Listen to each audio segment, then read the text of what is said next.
your school is literally named as legacy.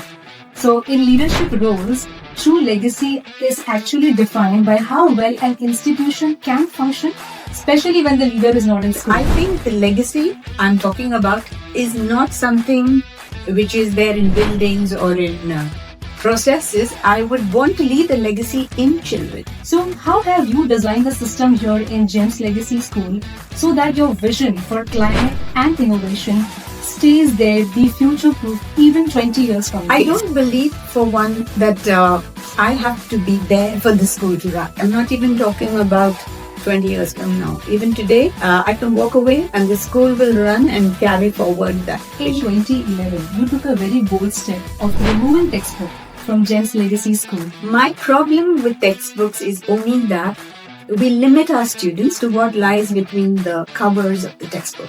And when I came in, I said, why are my children learning the same way I was learning when I was in school?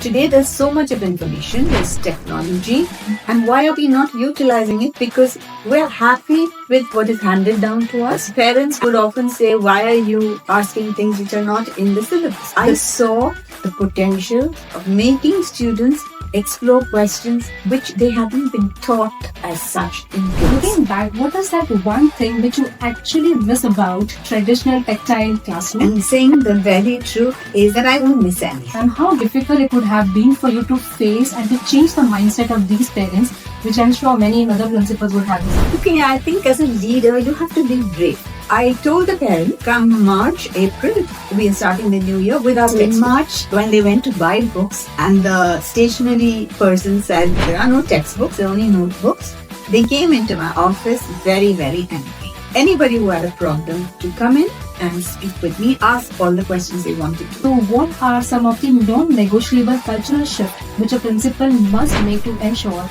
a teacher should feel valued? See, the teacher is the spine of the system. If you don't have a good teacher in the classroom, you have a problem. It is my role as a leader to make them better than they came in.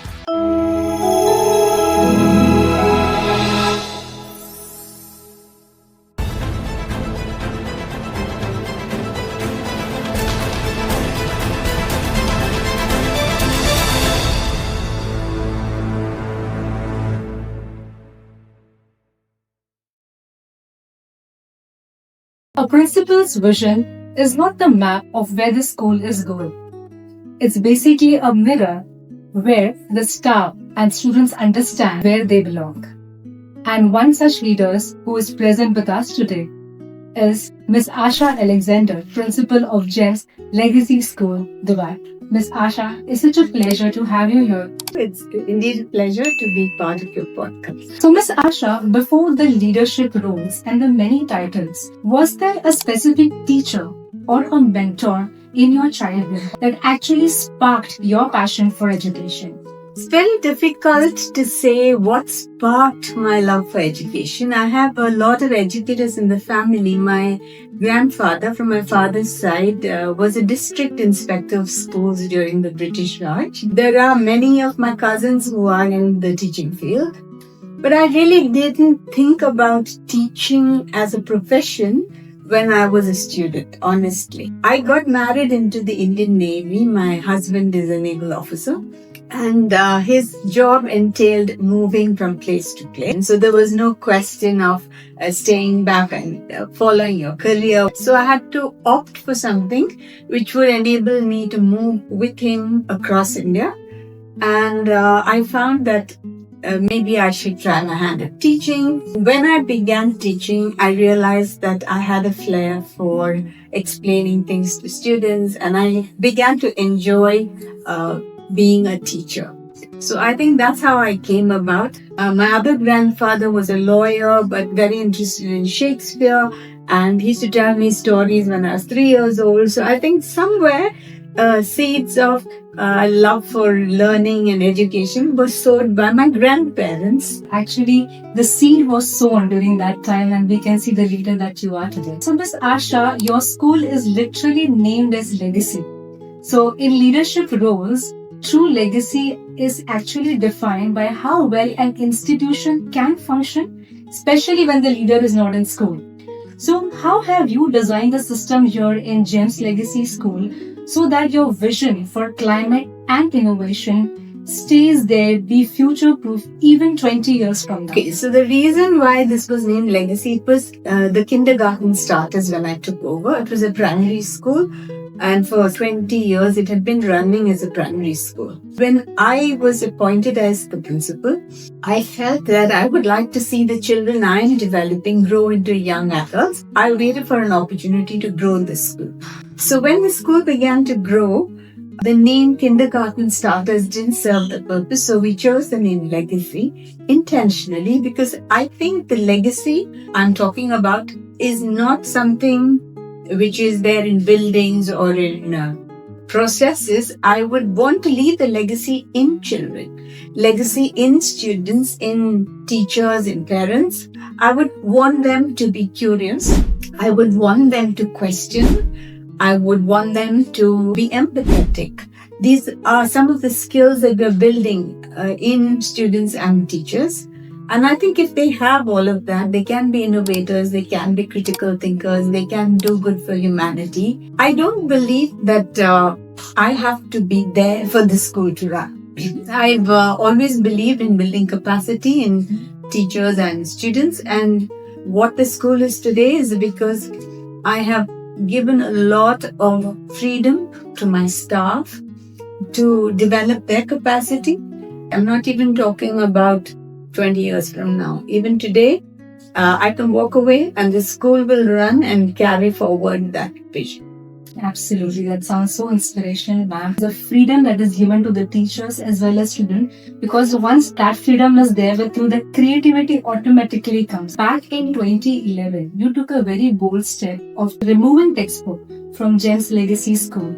So, looking back, what is that one thing which you actually miss about traditional tactile classroom, and how have you actually created 100% digital environment? Honestly, and saying the very truth is that I won't miss anything. I think the textbooks and the way students learned maybe 10, 20 years ago was good for that time. I learned with textbooks. My problem with textbooks is only that we limit our students to what lies between the covers of the textbook. At the end of the chapter, there are 10 questions. The teacher teaches it, and the students learn those 10 questions. The parents know that these 10 questions will be assessed. Students don't think beyond the questions that are asked in the textbook. And when I came in, I said, why are my children learning the same way I was learning when I was in school? Today, there's so much of information, there's technology, and why are we not utilizing it? Because we're happy with what is handed down to us, and we don't question it, and we say that we will continue because this is a tradition. I wanted to use the current technology to enable students to become critical thinkers. It's very easy to have answers to questions, to rote learn, and to have control over what you're going to say. But it is when you are asked questions that you don't know the answers to that you begin to think. And I wanted critical thinkers. Parents would often say, why are you asking things which are not in the syllabus? The question can be answered in any which way if you know the content that you're learning very well. So I wanted to take out the textbooks only to broaden the kind of questions and the way students will be able to answer independently, and that they have become very reliant on the textbook. The textbook as a tool used in whatever way is still useful. It's still useful in the schools that are using it. But being the only way to teach students was something I didn't agree with.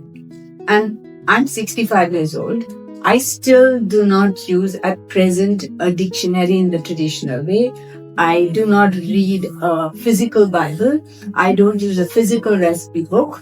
And when I have changed, and I don't miss turning those pages. Honestly, when people say, the feel of the book and, you should hold, it's a good thing. I can still read, and I'm sure our students can also read from a newspaper or a magazine. But if that is limiting them, then I wanted to take away that limitation. So the reason for moving into digital learning was not because it was something new and I wanted to be different.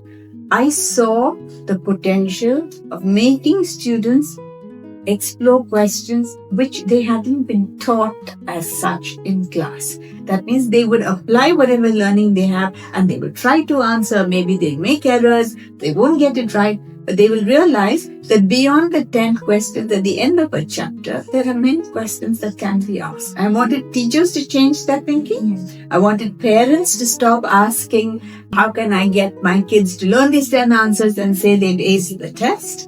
And I wanted students to understand that all kinds of questions can be asked. So pay attention in the lessons while the topics are being explored. Ask questions and don't be afraid of a question that you presently don't know the answer to. How difficult it would have been for you to face and to change the mindset of these parents, which I'm sure many other principals would have this. I think those 3 days were perhaps the most challenging because I found that if you embrace that difficulty head on, they didn't have too many questions beyond my answers. Then I told all of them that at the end of this year, if this is a big flop, it doesn't work, I'll roll it back. Okay? I knew that I had to upskill my teachers quickly. I had to hold my head above water. At the end of that year, we had succeeded. There were not so many unhappy parents, students were learning, teachers were on top of the situation. We had to learn very, very quickly. If I had retained some classes with textbooks, you always tend to fall back on the comfort of what you know. So venturing into something completely unknown 15 years ago when I took over was something that the parents hadn't seen, teachers hadn't seen. I had to skill them up and I had to make sure they learned, students learned, and the parents were able to see the benefits at the end of that year. After that, there was no looking back. We continued to evolve, we continued to improve on the provisions. And when COVID came, I think we were one school that seamlessly moved through that space. Recently, your school was recognized globally for its outstanding work environment. So, what are some of the non-negotiable cultural shifts which a principal must make to ensure a teacher should feel valued? Like we are the architects of the future and not just a service provider. See, the teacher is the spine of the system. If you don't have a good teacher in the classroom, you have a problem. You have a problem because they cannot reach the levels of excellence that we want for our students. So the teacher is the heart of the school. And so you have to make sure that you hear the voices of teachers. So during my induction, I always tell them, don't be afraid.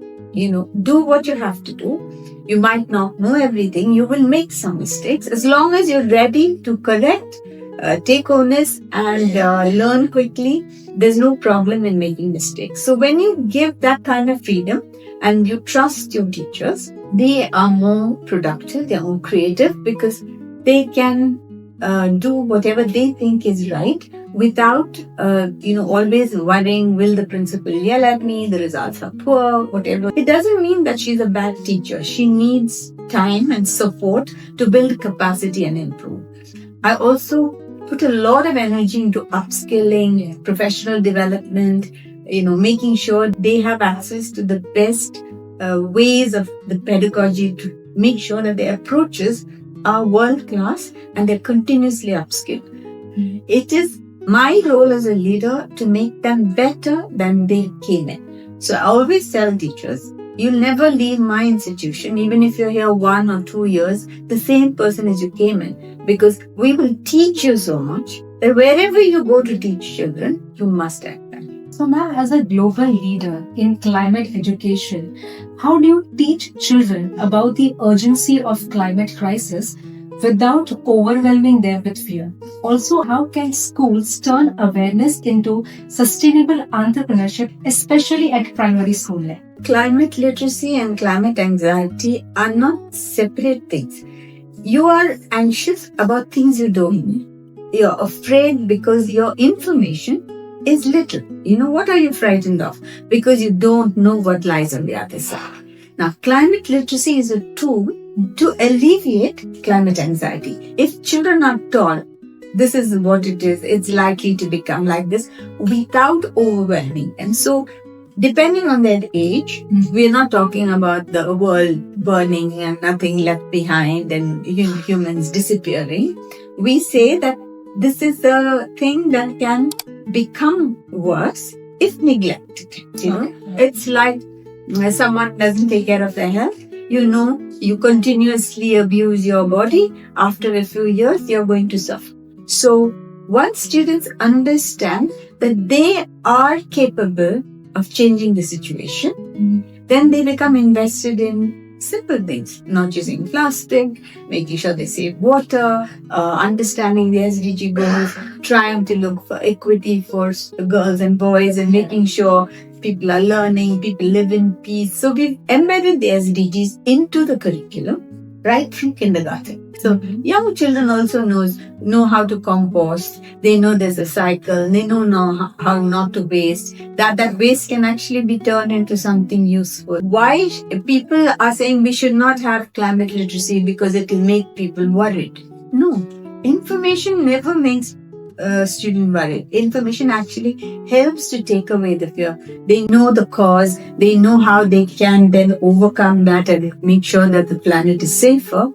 And that is why I think climate literacy has to be embedded. If I were to walk into staff room and ask your team, your teachers, to respect your leadership style in 3 words, which 3 words do you hope they would pick and why? I think something along kindness, empathy, understanding, approachable is one segment. They might think I am a visionary because there's been a lot of bold new things that we have done. They may call me an innovator and they might see me as confident. These are all little things that add up to what they consider as being visionary. What was that one hobby that you always wanted to do but never had time for? 5 years ago, after COVID, I think especially, I put on a lot of weight. I used to be quite athletic in school. I used to ride horses. I was playing hockey. I came to Dubai and then it was just a desk job and then running around the school. I gained a lot of weight. So from when I turned 60, I've been doing strength training. Okay. I train 4 times a week. I do cardio twice a week. Strength training has given me discipline. That discipline can't stay only within the gym. It will flow into everything you do. I would love to learn yoga as well. I would love to learn lots of things. I still feel I am a learner for life. I was a Bharatanatyam dancer as a young child. And it's still an unfulfilled dream that I want to learn Odissi. It's all there. But it's just a question of finding the time and the right kind of instructor. So, Pat, we see you as a global speaker, the UN climate lead, and a principal. But when the school gate closed and you are just Asha, what are the things that you do that actually help recharge your spirit? I spend a lot of time in quiet reflection. I read the Bible every day. I like drawing and painting. It's something that recharges my spirit. I also do a lot of brain games that I do religiously, like Sudoku and Wordle and the New York Times games. I have to do them every day. It's something I keep challenging myself with and I enjoy it. So these are some of the things I do. Lovely. It was a pleasure chatting with you, Miss Asha. I just pray and I hope you keep inspiring many more leaders out there who aspire to become the next Asha. Thank you so much for your time, ma'am. It was a pleasure meeting us. Thank you so much.